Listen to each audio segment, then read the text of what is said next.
वालेकुम अस्सलाम। बैठ जाओ। आज तो क्लास भरा भरा हुआ है ना? ऐसी ही क्लास हम देखना चाहते हैं। 4 गो पीछे ही लोग हैं लइकन। चलो नहीं मामा मैं काना मामा बढ़िया।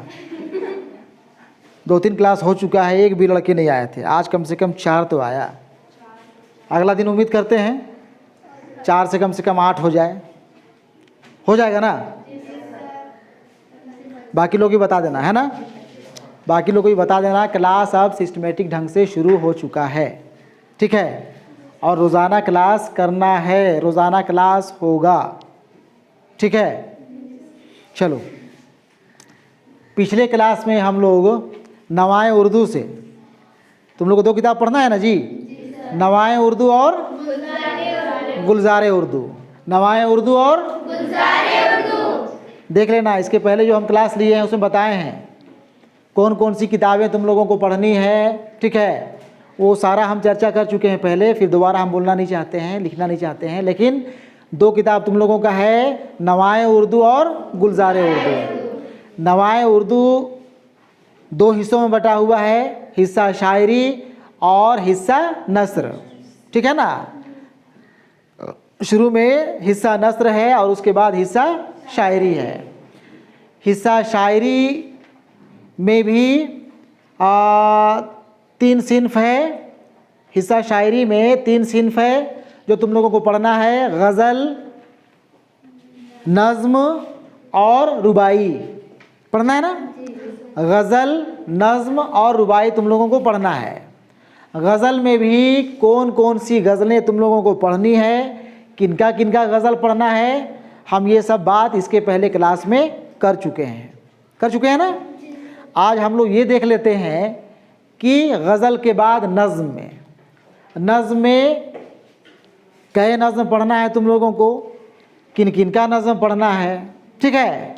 और वो नज़्म का उन्वान क्या है, आज हम लोग उसको जानते देखते हैं, ठीक है ना? ध्यान से देखना। हम एक एक करके जो है नज़्म का उन्वान लिखते जाएंगे, नज़्म निगार का नाम लिखते जाएंगे। अभी लिखने काम नहीं करोगे तुम लोग, ध्यान से तुम लोग देखोगे, ठीक है ना? और जब हम पूरा लिख लें उसके बाद जब कहें तुम लोग को कि आप लिखो, लिख सकते हो, उतार सकते हो, उसके बाद तुम लोग उतारना, ठीक है ना? अभी जो हम लिखेंगे एकदम ध्यान से देखना है। मेरा हाथ, मेरा उंगली, हम लिख कैसे रहे हैं, ठीक है ना? जब तक नहीं देखोगे कि हम लिखते कैसे हैं, नकल नहीं कर पाओगे। फिर वही करोगे जैसा तुम लोग का अकल काम करता है, वैसे नकल करोगे, नहीं करोगे। चलो 9 क्लास वाला बात नहीं करना है। अब 9 क्लास में हम तुम लोग को बहुत बोल चुके हैं, बता चुके हैं कैसे लोग नकल करते हैं, है ना?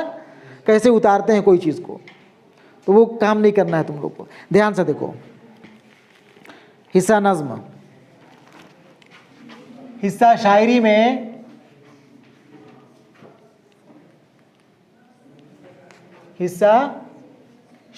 में हम लोग देखते हैं आज नज़्म, ठीक है ना? कौन कौन सी नज़्म तुम लोगों को पढ़नी है, किनका किनका नज़्म पढ़ना है, वो देख लेते हैं। नज़्म में देखो, नज़्म में जो पहली नज़्म है वो है अकबर इलाहाबादी की लिखी हुई नज़्म। नज़्म निगार शायर हैं अकबर इलाहाबादी। नज़्म यहाँ पे लिखते हैं हम, और यहाँ पे लिख देते हैं नज़्म निगार, ठीक है ना? नज़्म निगार। नज़्म है, नज़्म का उन्वान है जलवाए दरबारे दिहली। देखो ध्यान से, जलवाए दरबारे दिहली। जलवाए दरबारे दिहली, दिहली दरबार का जलवा, दिहली दरबार का जलवा। अकबर इलाहाबादी इसके नज़्म निगार हैं।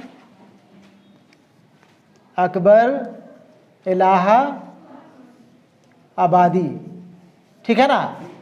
जब ये नज़्म लिखी गई थी, हिंदुस्तान में अंग्रेज़ों की हुकूमत थी, है ना? और अंग्रेज़ी सरकार, अंग्रेज़ जो है दिल्ली में एक दरबार लगाए थे। वो दरबार कैसा जो है चमक दमक वाला था, क्या उस दरबार का जलवा था। ये जलवा जो है अकबर इलाहाबादी भी वहाँ जा कर के देखते हैं और फिर उसी को अपने शायरी में वो पेश करते हैं। ठीक है, अपने नज़्म के ज़रिए जो है वो तुम लोगों को बताते हैं कि दिल्ली दरबार का जलवा क्या था। पढ़ेंगे हम लोग। ठीक है, उसके बाद नज़्म है हकीकत हुस्न।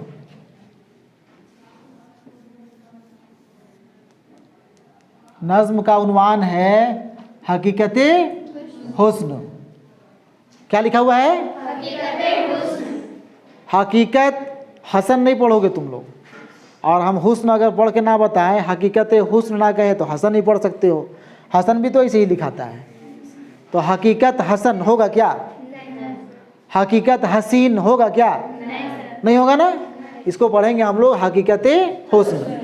दोनों लफ्ज़ को मिला के पढ़ रहे हैं, इसलिए यहाँ पे ज़ेर का इस्तेमाल हम कर दिए। हकीकत हुस्न यानी हुस्न की हकीकत।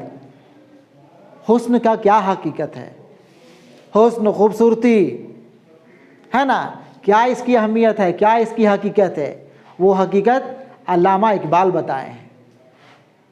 हर वक्त एक जैसा रहने वाला नहीं है ना। जो अभी तुम लोगों के चेहरे में जो चमक दमक दिखाई पड़ रही है, आज से 40 साल के बाद ये चमक दमक दिखाई पड़ेगी? नहीं दिखाई पड़ेगी। ये हुस्न जो है ना, इसका भी ढलान आना है, इसको भी ख़त्म हो जाना है। पूरी नज़्म हम लोग पढ़ेंगे, उसमें हकीकत हुस्न को समझाएंगे, बताएंगे। ठीक है, ये नज़्म है इकबाल का। किनका नज़्म है? इकबाल का। नाम सुने हो ना जी? हाँ कि नहीं? नहीं बोलोगे तो पिटबो करेंगे। अल्लामा इकबाल का नाम अगर तुम लोग 10 क्लास में आकर के कहोगे नहीं सुने हैं, जाके हम डूकेंगे तुम लोग जो बोलोगे। अल्लामा इकबाल का नाम है वैसा कोई स्टूडेंट्स जो नहीं सुना है? सभी लोग सुने हो ना? जी सर। नाम सुने हो ना जी? जी सर। अल्लामा इकबाल, मोहम्मद इकबाल, डॉक्टर अल्लामा सर मोहम्मद इकबाल, नाम कई इनका मिलता है, शॉर्ट में यहाँ पे इकबाल लिखा हुआ है ना। ठीक है, इसके बाद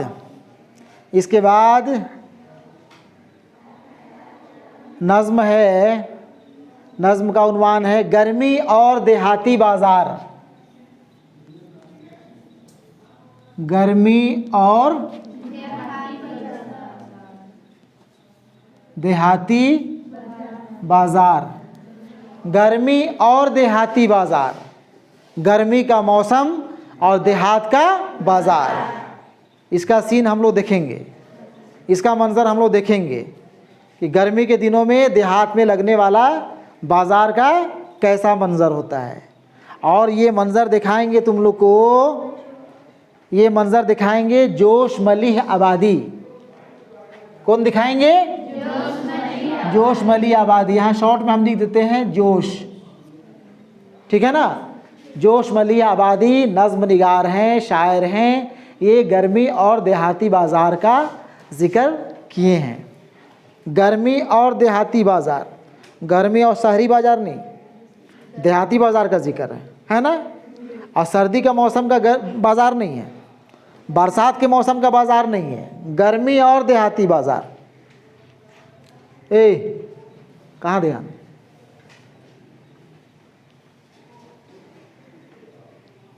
कानाफूसी नहीं करेगी।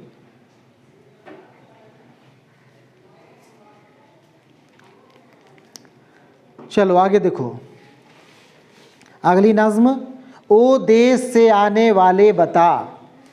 नज़्म का उन्वान है ओ देश से आने वाला, आने वाले क्या आने वाला है? आने वाले है ना। ओ देश से आने वाले बता, आने वाले, ओ देश से आने वाले बता। ये पूछ रहे हैं अख्तर शिरानी।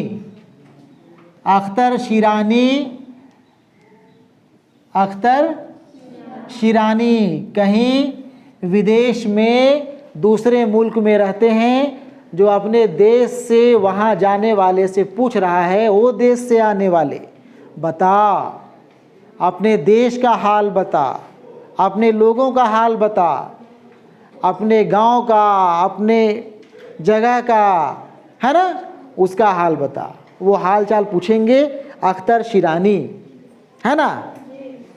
विदेश में, दूसरे मुल्क में जब कोई रहते हैं और जब उन्हीं के मुल्क से कोई दूसरा जो है मेंबर, दूसरा अफराद वहाँ पे जाता है तो कितनी खुशी होती है, कितना बेचैन हो जाता है वो आदमी अपने लोगों के बारे में जानने के लिए, अपने जगह के बारे में जानने के लिए, है ना।